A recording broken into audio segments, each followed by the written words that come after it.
Hey everyone, welcome back. In today's episode of Couch Confidentials, I'm sitting down with Kevin Swelsen. As you may know, last weekend was my first ever visit to Measurecamp Amsterdam, and I felt that, well, we've been planning this podcast for quite some time. Kevin and I have been good friends, colleagues for many, many years right now, and I just wanted to kind of put him in the spotlight. I wish I could have gotten the entire team, the whole committee of Measurecamp Amsterdam into a podcast. Maybe that's a future idea, just to say thanks. But I wanted to talk about Kevin, about his experiences around Measurecamp. So we're going to dive into that session real quick. Just a quick heads up. We did try to record this in using Riverside. It didn't work, unfortunately. So we had to record it on within a Google Meet recording feature. You'll see that the quality lacks a little bit visually, but in terms of audio, everything sounds fine. So I hope you enjoyed this session with my good friend Kevin Swelsen, where we dive a little bit more into the behind the scenes of a Measurecamp Amsterdam, his experiences with other Measurecamps around the world, and why the community just pulls together on moments like this to make such an event a great success.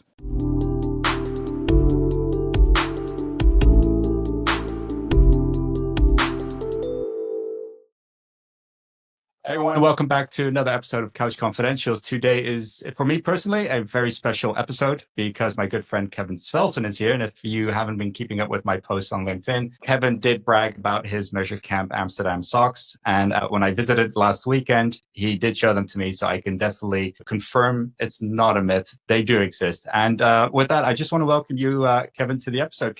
For the people who don't know you, I think a lot of people do. For those who don't, can you please introduce yourself? Yes, hello, Matthew. Nice to be here, and thank you for inviting me. My name is Kevin. I'm a freelance specialist in anything regarding the data and digital analytics. I've been doing that as a freelancer now for I think the past maybe 6 or 7 years. Yeah. Worked for a variety of clients in a number of different verticals, both in the Netherlands as well as abroad. Before I managed the analytics team of Wekamp for 2 years. Wekamp is a big Dutch retailer. And before that, a long time ago, I was a consultant for various marketing and digital analytics agencies. So I've been doing this for quite a while. And about 10, maybe 12 years ago, 10 years ago, we started with Measurecamp. So that's how long we've been with already. Yeah, you've definitely been a strong voice in the digital data, and I don't want to say, just link it to only analytics because it's so much broader than that. But you've been a very active voice in the community. I think as long as I've known you, like you mentioned, Measurecamp, you've been doing that for 8 years now. You've seen the industry from all angles. I think the only one missing now is the vendor side. You've seen it from an agency side. You see it from a client side. I'm going to be rude here and quickly ask you: are you ever going to work for a vendor? I'm not sure if that's gonna happen anytime soon. What I think is very important for me as an independent contractor is the word says it, to be independent. So Yeah. I want to be able to advise my clients and whoever I speak to about the best possible solutions for their use cases or for their problems. And that means that I don't want to necessarily be tied to a specific vendor simply because that would sort of lose my independency. So it's indeed true. I've seen the world from various different angles, but vendor side is one that is very unlikely to happen anytime soon. But I never say no. You never know what's going to cross your path, but it's unlikely. Yeah. So I've also been on vendor, or sorry, I've actually been on a vendor side, but that's too long ago. That was Nedstat. They don't even exist anymore. So, but you've worked on the agency side, you worked on the client side. If you had to pick between those two, what would your preference be? They both have their own pros and cons. So, yeah.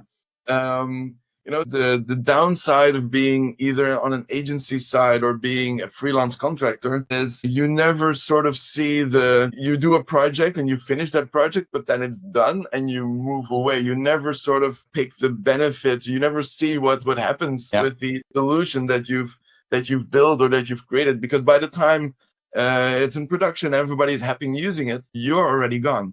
Interesting. That's an interesting discussion indeed about the longevity of contracts and how effectiveness can dry out if you leave at a certain point. Yeah, so that's one of the pros of working on a client side is that you actually get to experience also that part of a project. On the other hand, as an agency or as a consultant from an agency, you get to do a lot of different projects for a lot of different clients. So you get a large variety of different kinds of problems that you need to solve. And I think especially for people who just started in the industry, like I did at the time, working as a consultant is the best way to get to know the industry and to learn as much as possible as quickly as you can. It's definitely, I experience it as a catalyst as well, just in terms of learning various tools, learning various business types. So yeah, I fully agree with you on that one. I think it's definitely worth considering if you kind of want to put your career into an acceleration stage. Working for a client side does allow you to go a little bit more in depth, but we came here to talk about your socks. I mean, sorry, Measurecamp Amsterdam, of course. Hey, listen, you've been doing this for 8 years. And as I mentioned in kind of the recap video, I was overwhelmed. And I've had my fair share of conferences that I have attended over the years. But this was one of the first ones. I mean, we did have Web Analytics Wednesdays, but I don't really see that as a conference. This was a full day event. And what really hit home for me is that community sense. And I know that if I really want to kind of stereotype, the Netherlands, the Dutch people from the province of Limburg, they, I think in my eyes, are the most social people, community building people. And I just have to ask, what drove you to kind of go invest your time in Measurecamp? Because for those who don't know, it's completely voluntary. You guys do not earn a single penny. You are an organization. You are not allowed to make any profits. And everyone who chips in does it on their own accord and their own time. What made you want to move into that? So I think it's been I think it was about 10 years ago when a bunch of Dutch people in the analytics space visited Measurecamp in London. Is that where it started, by the way? Was that the first one, Measurecamp? That was the first one. This was, I think, edition maybe 7 or 8 already at the time. Oh, wow. And they did an edition in Paris at the time as well already. Paris was before us. And we were there and we sort of saw and we witnessed how this experience was, how indeed, like you say, what kind of community it sort of drove. And at the time in the Netherlands, we had conferences about analytics as well, but they were either driven by a vendor. Yeah. I think we all remember, or at least some of us will remember, the Google Analytics user conferences. Who was that sponsored by? I forgot. Yeah, no, and those were lovely, but those were sort of competing agencies who had to sort of run their own thing. And we had other conferences as well, but they were always, hey, you sit in a crowd and you listen to one particular speaker on stage. You don't really necessarily have a choice of what to listen to or where to go to. And most importantly, you had to sit still for an hour or hours at a time. That's not good for you. That's not good for me, not at all. So this is what we sort of experienced when we were in London. Is, hey, this is a conference that it thrives community, something that was lacking at the time. It thrives participation. So instead of sitting still for an hour, it meant you could actively participate in talks or in conferences. Yeah. As we felt that was lacking in the sort of Dutch analytics space at the time, and that's why we thought, okay, let's see if we can bring this to the Netherlands as well. And so with a bunch of us, we sort of sat together a couple of weeks later in a bar somewhere in the Netherlands, having a beer and discussing, hey, if we're going to do this, how are we going to do it and what can we do? We had a couple of talks with Peter O'Neill, one of the people who encouraged us to do this. And a couple of months later, Measurecamp Amsterdam was born. Wow. And just to be clear, I mean, you guys do incur a lot of costs, and you do deal with you deal with that through the use of sponsors. So it's not vendor driven, and I guess these sponsors do play an important role in Measurecamp, but they don't drive the narrative. Exactly. A sponsor in Measurecamp it's a costly day. Like we need to rent the bar or a venue, and there's lunch and drinks. So yes, it does cost quite a bit of money. And so for that, we need sponsors. One of the key points of a Measurecamp is that it's always free to attend. Yeah, that boggled my mind. I was like, you guys had everything, food, drinks, even prizes for the pub quiz. It's astonishing. It's still free. Yeah, and that's what we deliberately want. So we'll never ask for any kind of fee to enter. But at the same time, we do need to have all of these costs paid. So that's why we introduced sponsors. With sponsors, we have a very hard and very important rule. They can attend, they can set up a booth, but there's They can hand out swag, like Stave here. I love this sweater. They can hand out swag. Stave swag is awesome. I love their shirt, but they can never do any hard selling. So there's never gonna be, hey, do you want to buy my product or do you want to? There will also never be a session at Measurecamp, hopefully, where they're gonna say, hey, this is the price of what we cost or anything like that. So no hard selling, and we invite sponsors to be part of the community and to actively participate in discussions or in presentations, but without the selling aspect. That's interesting because I did attend a few of these sessions, I guess we can call them. And the way this works, again, for the people who have never attended Measurecamp or Measurecamp Amsterdam, you have the session cards, I believe, or you kind of have these cards that you need to fill in where you try to pitch your session, and you're up against, I think in this case we had 6 rooms in Amsterdam, 6 or 7 Yep. rooms.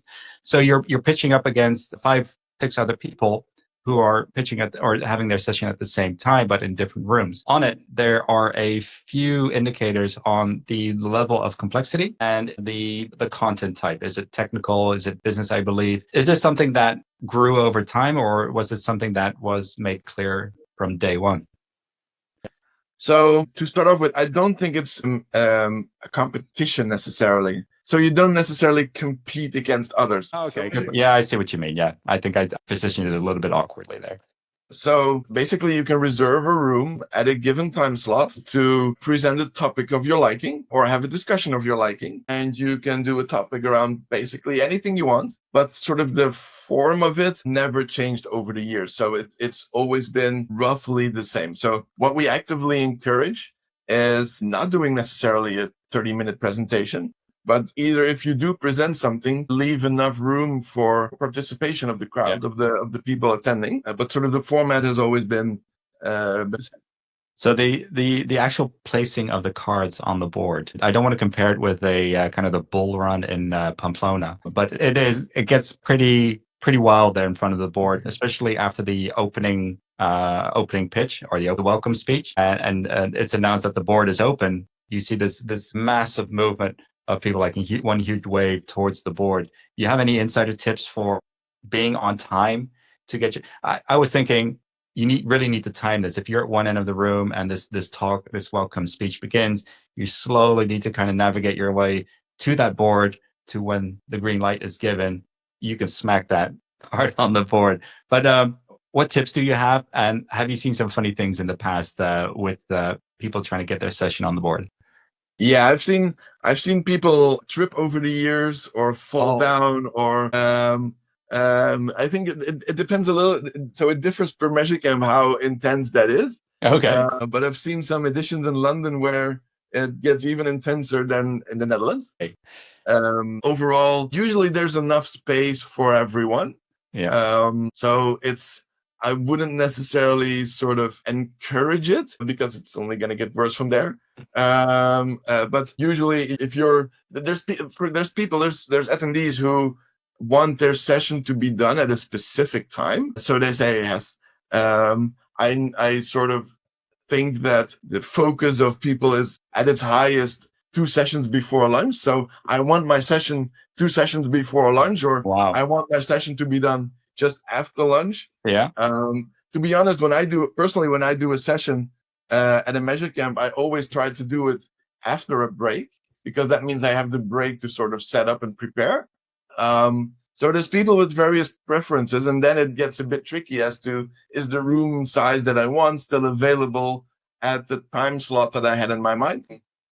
Yeah, it's great that you mentioned that, the room sizes, because they did vary quite a bit in Amsterdam. You have rooms for 10 people all the way up to 150 people. And you mentioned that you've given us a few sessions yourself What are kind of the topics that you brought to the table in one of those sessions? Because it was definitely something I was thinking about after attending, and I mentioned it in my recap that I feel like I need to give back. Something I'll get into here a little later. But what are some of the sessions that you had, and how did you come about to come up with a topic? So topics have changed over the last years in the sense that you can do a talk about basically anything. So I've seen people, not myself, but others, even do a session on gardening. This was a thing for a while in the UK. Someone who sort of every year or every half year give an update on how their garden was attended over those last few months, and this was lovely. So it doesn't even necessarily, I mean, of course we would encourage it, but it doesn't necessarily need to be about analytics or data or anything like that. What I think is nice is some of the best sessions that I've had personally, that I've given myself personally, but also that I've attended, were people who would open up, or myself opening up, about a specific problem that we had. So back in my consultancy days, if I were to have an issue with a client or a problem with the client that I was facing that I did not know how to handle, for example, from a technical perspective, then I could go to a Measurecamp and say, "Hey, look, guys, this is what I'm when I'm trying to achieve. How and what would be your advice in how I can best do that?" And then you have a bunch of experts in the room who altogether will come up with a solution that almost guaranteed will work. I remember a couple of years ago, I had a long time ago, one of the first Measurecamps. There was someone who was working for, I think, the UK government at the time, and they were using some sort of analytics tool, and he was not able to configure something in that tool that he wanted to do. Yeah.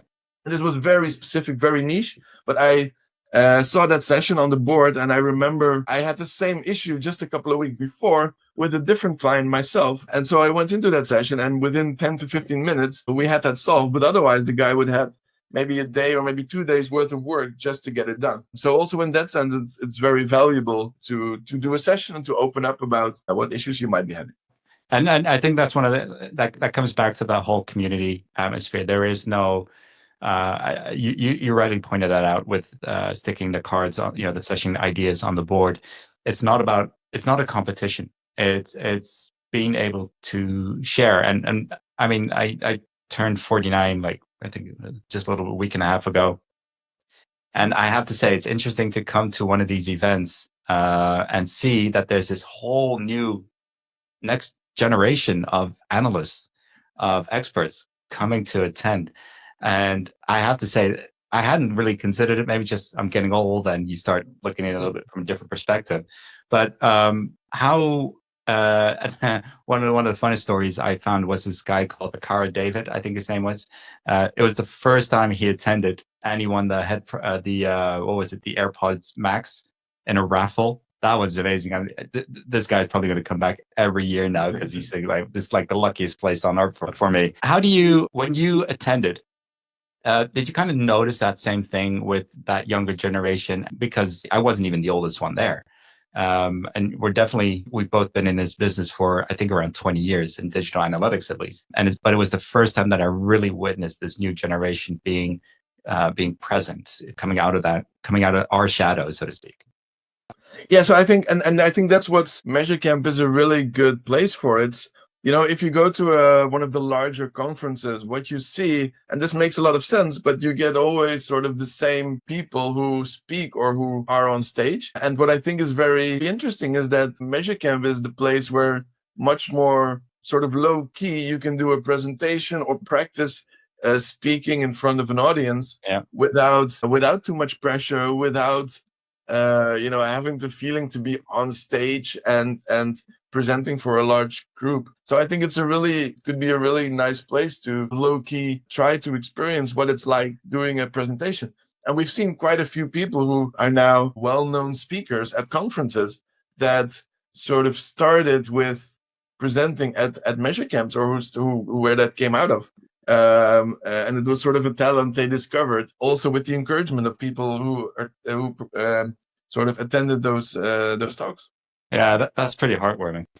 When you mentioned the same speakers, the thing that jumped into my mind is it's a lot of people from the Scandics. Yeah, Steen and Simo, we still like you guys, so don't worry. Talking about the Scandics, outside of the Netherlands, we've had we've had quite a few talks, and you sent me nice pictures of you attending other measure camps around the world. What other ones have you attended, and how would you compare them to the one in Amsterdam? I did see a post by Adam Greco on LinkedIn. I believe he's attending Measurecamp Chicago. And I think that he made a mention around how do we get Chicago have the same kind of vibe as in Amsterdam. So I'm curious to hear about your experience about Measure Camps outside of the Netherlands. Yeah, so I've been to a bunch of them. I think my number hits probably around 20, 25 by now. Wow. Whole month, every day. Yeah, absolutely.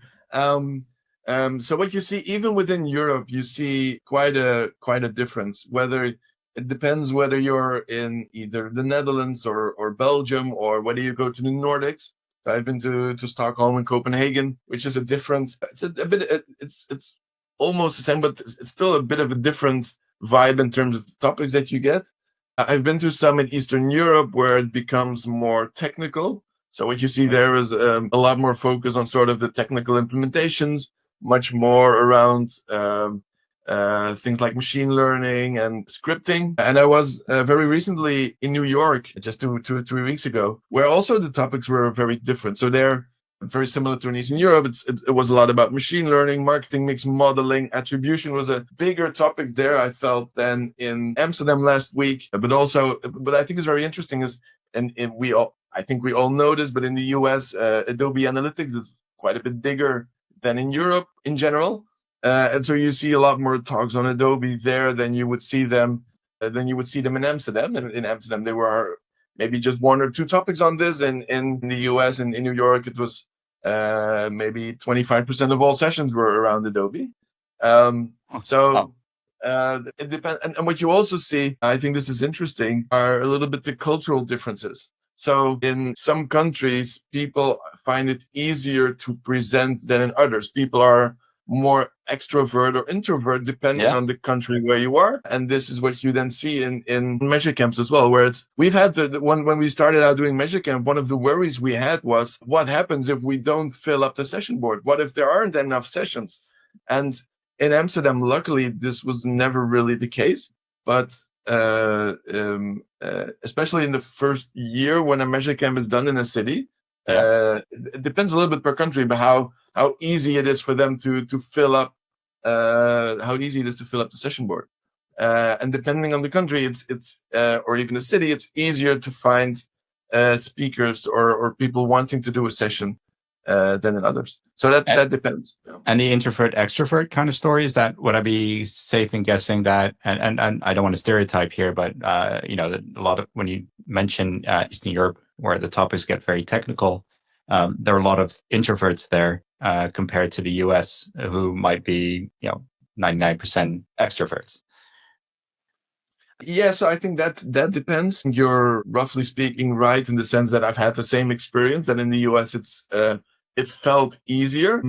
It also has something to do with sort of the maturity of the market, right? So if you're in a market that's very mature, then sort of automatically you'll find people who are much more confident in speaking, and so then it's easier to fill up a session board. So for example, in New York, there were quite a few well-known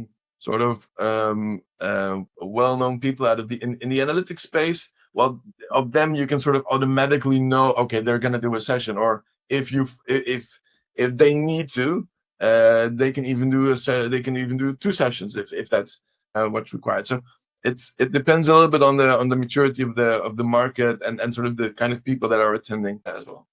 And you mentioned machine learning, you mentioned attribution. I mean, Measurecamp, if you just look at the word measure, it's really taken in the broadest term you can imagine there. I mean, what are some, even gardening, as you said? I'm always, you and I both have, I think a lot of our work evolves around CDPs. Would CDPs kind of be a topic that could be discussed in something like Measurecamp? I'm just asking for a friend, Yeah, no, absolutely. So there've been a lot of talks on customer data platforms and all kinds of different sorts over the years. So of course, yeah, that's definitely a topic that we run into quite often as well. Yeah. All right. And another question, a bucket list. I have to say, New York, that sounded like an awesome one to attend, but measure camps are popping up. I think Chicago is the first time this year. I think they've done one. I think they've done one before. Done one before. Okay. Well, I think the London one is up to, if we count 7 plus 8 is 15. So 16th edition might be coming up. I think I'm going to put that one on my bucket list. But you've already been to quite a few. What does your bucket list look like today? And are we talking the Far East right now as well, or Middle East, or maybe even towards Africa or South America? Are they really popping up globally? Yeah. So what I think is interesting is if we can sort of what's on my bucket list is not necessarily another sort of big city or another but what I would like to see, or what I would like to encourage, is if we can use the community that Measurecamp sort of brings to also enhance the maturity of specific countries. So how can we increase maturity of analytics in countries by bringing specialists together in a community, and to sort of use the community to sort of thrive the analytics space itself? That's what I would really like. And then what comes to mind is, for example, there have been talks about doing a measure camp in South Africa or in places in Asia where the maturity of the market might be a lot lower, or maybe a little bit lower, or where we don't know the market well enough as a European. So I think in Asia, for example, there happens a lot in digital analytics or in the measure industry in Asia, but we tend to sort of not see it or don't know it's there. I get the same vibes as well, yeah. And so it's very interesting, I think, from a European perspective, to see how can we get the same kind of community feeling into those countries as well, and getting those people to share some of their experience as well, because I think they can learn a lot from what happens here in Europe, but the other way around, we can learn a lot from them as well. And that would be something that I would find very interesting. Because were you the only European in New York? Because looking back at Amsterdam, I like that part in the beginning where people got to raise their hands where they're from. And of course, there were, like you said, to raise the maturity. And I'm fully open, for Amsterdam still listen to other people. But there were people, we saw Brian Clifton, UK, Sweden. We saw David Vallejo from Spain.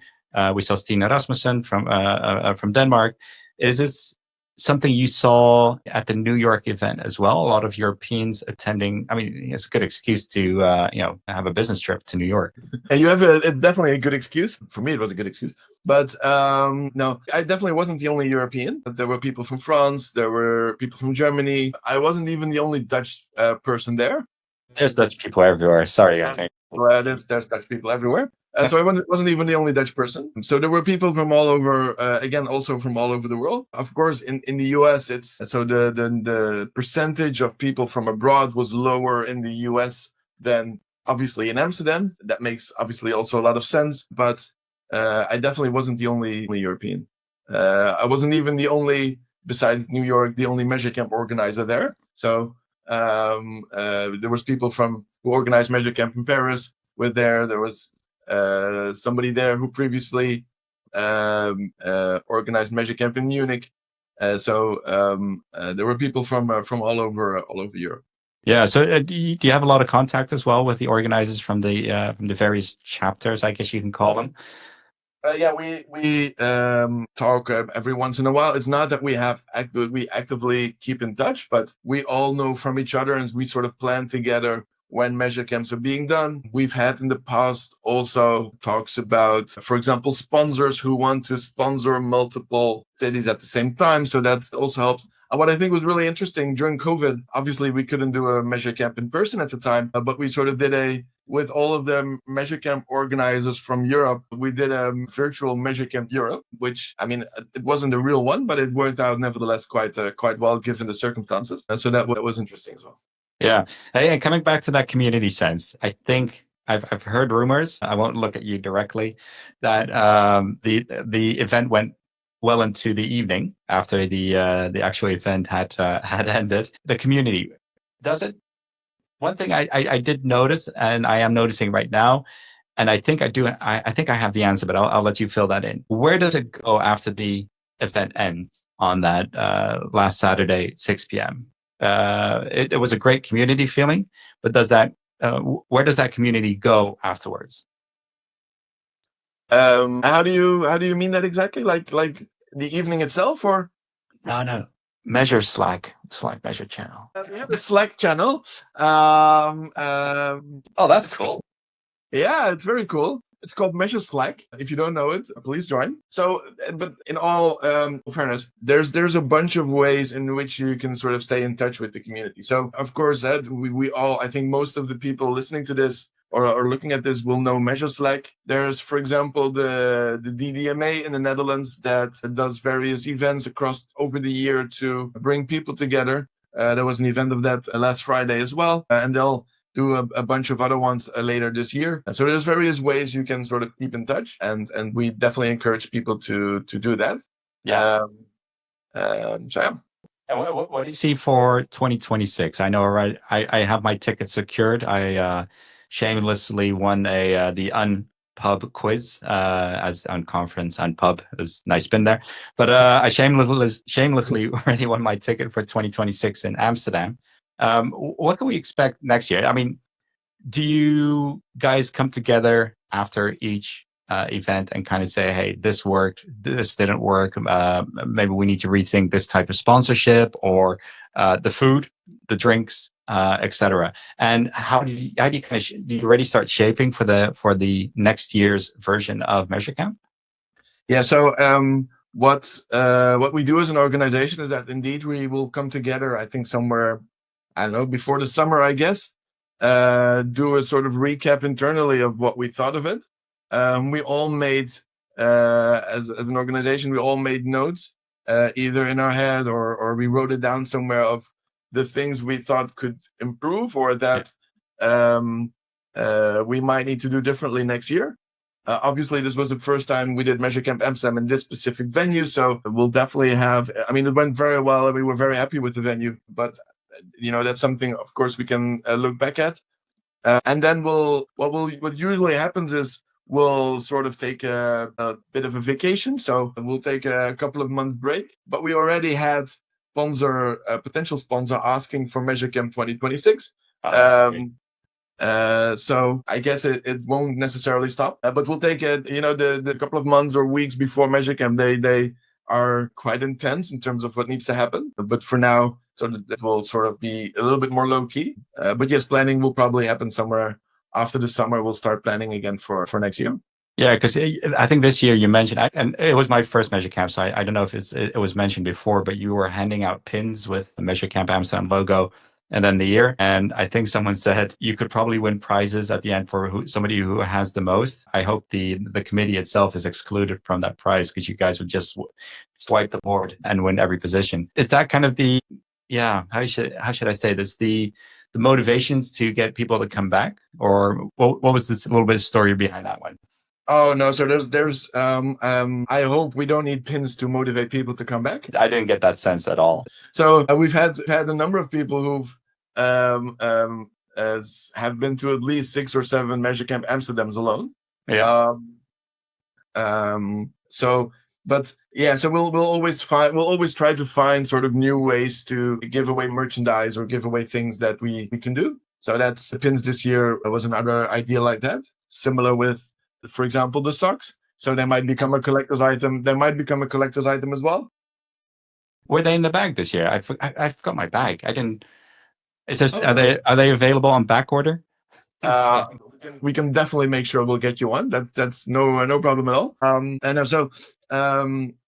We'll always find new ways to sort of encourage people to come. And just out of curiosity, because I think you guys you can see the list of people who join. Is it always the same people who are, because again, how these tickets are dispersed is through I think you call them drops. You announce a time that they will be available, but usually they're gone in like 30 seconds. So it's Are you seeing the same people return every year, or is there also relative newcomers flowing into that attendance? It's a mixture. So it's Okay. it's a mixture between people who've been to dozens of measure camps and new people. So we have a rule saying that you can only have 3 attendees per company. Okay. So For me then.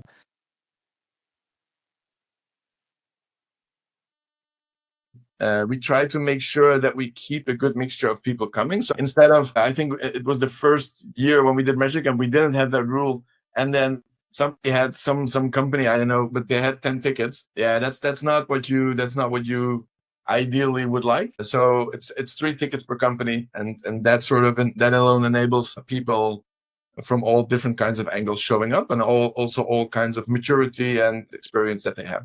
Yeah. Hey, one of the things I forgot to mention with my recap, but I did find it really important. Again, I'm not sure if this happens every year. I thought I did get the sense that it did.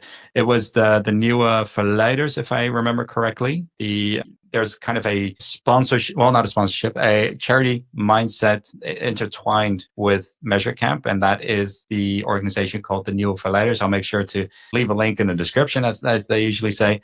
And it's an organization where people can volunteer to do work related to their skills. So for example, if you're good at Google Ads, if you're good at setting up tracking, if you're good at doing analysis, you can register with them and participate in projects to support charities. How did that get started? And was that the first year? I think it was the first year with the New Verleiders, but is it the first year that you guys have ever done anything like that? So they're called the Nieuwe Gevers. Oh, the New Gevers. I'm sorry. Uh, The New Givers, translated to Dutch, yeah. Yes, this was the first time we did it with them. So through them, we got in touch with the Dutch Burn Society, the Brandwondenstichting in Dutch. What we try to do also as being part of a community is that we can, as analytics specialists, sort of give back into that community. And we think doing that through a charity is a very nice way of sort of Absolutely, yeah. of doing that. But we only want to do it if we find a charity that can actually benefit from our help. So we've not done it for a few years, not because we didn't want to, but because we didn't find a good sort of match with a charity where we could both benefit from it, let's say. Yeah. So we could give back to the charity, but the charity would also actually benefit from us doing that. And so this year we got in touch with the Nieuwe Gevers, and that worked out really well, I think. But we do it only if we find a charity that matches what we want. And I think it was the first couple of years where we've done it as well. But it depends a little bit on the year and on the sort of click that we get with the potential charity. And usually set up some meetings to kind of get to know each other before you even commit to anything. And then I think there needs to be a broad consensus in the committee to approve or disapprove a specific charity. Yeah, that's exactly how it goes, and that also. So this year we had a couple of people in the organizing committee who really wanted to commit themselves to sort of setting that up and organizing it, and that also helps, right? So if you have people in the committee who are passionate about this and who really want to set that up, that really helps. Similar to the Unpub quiz, people in the committee really got enthusiastic about that and really got a lot of energy out of organizing it, and then it happens. Yeah. So that's also a shameless plug on my end, because as an organizing committee, we're always on the lookout for new people joining. So if you're listening to this and if you want to participate in organizing Measurecamp in Amsterdam, feel free to contact me or anyone in the organization, and maybe you can help next year as well. I think I can imagine that there are plenty of people who would be willing to try, but don't underestimate the time needed, because you guys have really pulled off something amazing. I can't even imagine the amount of commitment you need to be able to set this up. So thanks again from the bottom of my heart and listening for having organized it, to you and the entire team, and of course the sponsors willing to back you guys up. That's self-explanatory, because it was just amazing. I'm going to stop there, putting you on a pedestal. We cannot do it without the sponsors, so they definitely earn the applause. For sure. Yeah, and the fact that some of them have already returned to ask about 2026 speaks books. Kevin, thank you so much for your time today. I know we're in the middle of a working week and we have busy lives to attend. Yeah, I look forward to seeing you at 2026 and maybe even in Brussels, because that's another ticket I have. And it'll be good for myself to kind of compare the two. I've only been hearing good stories of everywhere. So I'm again looking forward to jumping back into that community life. Cool. Thank you for having me, Matthew. It was a pleasure. See you later.